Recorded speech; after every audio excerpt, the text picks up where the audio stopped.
Backstage. Yekşenme show bu gedek Şamrat Orazowyň Aýnama beter aýdymynyň sahna arkasynda klipi şekile geçirýän bolsa, elbetde Şatlyk Sopaýew klipin şekile geçirişine gelin tomoşa edelim. Görsün ellimi hanımına ayt, gelin ellimi durmada gayt. Ayuyam Aydım dans eden köp, çalınyan zarlar dine pop. Gönlüm hoş, içim boş, hemmeler dans etya gel coş.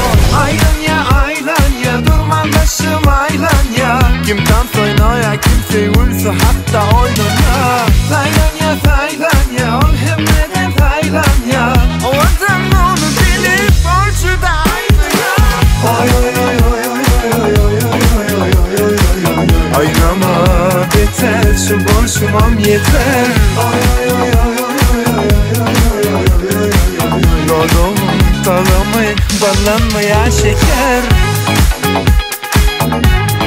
Bundan çalasayıp aşağıya koyuyor bunu.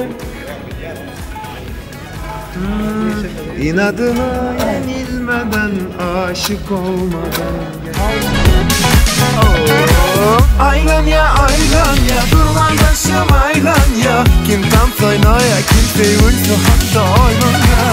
Saylan ya Varlı mı? Kim bilir kimler var şimdi kalbinde.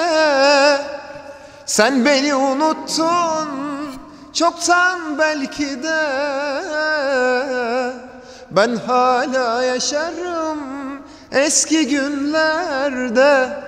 Her yerde sen varsın, unutamadım. Haydar emin. Şamrat Orazowy'a aýdym we klip barada şeýle sowallary berdik.